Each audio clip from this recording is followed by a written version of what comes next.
What's going on, guys? It's your boy YoungVisionary coming at you live with another video. Just to tell you about what happened last night when I got pulled over. And I think it was a good idea to, tell you guys from my perspective on what happened when I got pulled over, because to be honest, we all are people who are outside looking in on the situations that's going on in this world. Don't get me wrong, nigga. This world is crazy. There's a lot of things that we don't understand and we don't know what's going on.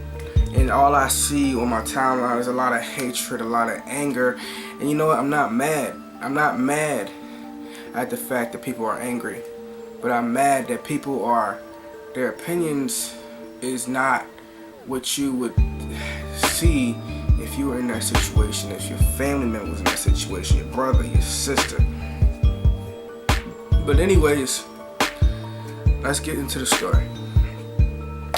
So, I was out at the gym last night. I was playing some basketball, balling with my friends.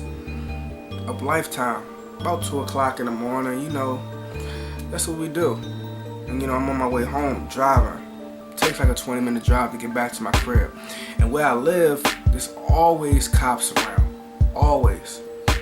So I was driving, almost home, about 2-3 minutes away. Long street to drive by. Then, all I know is I seen the cop on my right side, and I was like, I just don't want no problems, But anyways, drove past the cop. Not even 30 seconds later, I look at my headlights and I seen red and blue lights, and I'm like, shh. What did I do now? What did I do this time? And people who know me, I don't get stopped by the police as much. Then he said, how you doing today? Do you know why I pulled you over? I was like, no. Why'd you pull me over today, officer? Your brake light is out.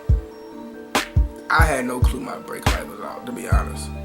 And I was like, oh, really? My brake light is out? So I was like, oh, I apologize. So I gave my license, registration, Went to the car, and I noticed there was another flashlight in the corner of my eye, because there's 2 police cars. So I'm like, well, what do you need 2 police cars for a brake light? But they always got some, back up whenever you need it. So he came back. He asked me, do you consume, he said, do you smoke any illegal substances? Which is meaning marijuana, weed, green, tree. You know me, for people who know me, I don't smoke. Never smoked a day in my life. But anyways, he asked me if he could search the car. As a communications major, I know how to keep my composure. I have nothing to hide. He's asking if he could search my car because he might suspect that there's something in the car. But I could take this 2 ways. I can be angry and be offended. But at the same time, I can be like, I don't got nothing to hide. You can do what you gotta do. So he think what option I took. I took the option. I let him search my car, man. It was no problem.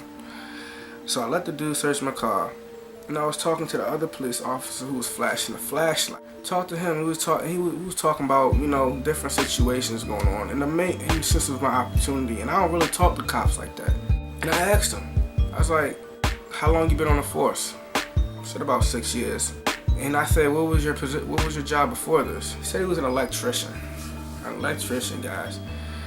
And also, I asked him, how do you feel about these police killings that's going on? The most important thing he told me is that things have changed, and it's very unfortunate, but there's a lot of different things that's going on, and police officers don't deserve it, just like as well as civilians don't deserve to be getting killed. Some people do not understand that that's the realest thing that can come out of a police officer's mouth, because they're civilians just like us who gotten the right to be above the law because of what they train for. It is not given to us to be above the law. You have to work in order to be above the law and be given that opportunity or chance. So he asked me about my life and what I do. Told him, yeah, I go to school, I work. My front windshield's cracked also, so told him about how it's hard, being, a full-time student and a part-time worker. Long story short, they let me go after they searched me because there was nothing to be found. But the most important part of this story is keep your composure, because if you react a certain way, you will get an action. Sometimes, and don't get me wrong, sometimes there's reactions that you get with certain people because everybody's different. Everybody's not the same.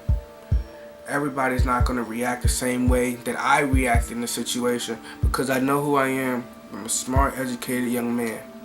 I know what to do in certain situations. I feel like when I get stopped by the police, it's not more of a racial profiling thing. Sometimes it is. I do feel some type of way. What really gets me upset is, where did you smell the weed from? I don't smoke. That's the crazy thing.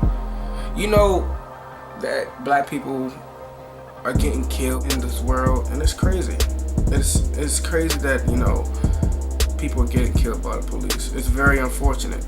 Now I'd rather get my ass whooped. I'd rather take a real ass whooping than getting killed. And that's sad to say that I'd rather get an ass whooping rather than getting killed, because I feel like my life is important just like everybody else's, because we all have a purpose. We all have a purpose in this life. And just realize, and the most important thing is, you need to know your rights, know the rules and regulations. There's a reaction for every action that is given.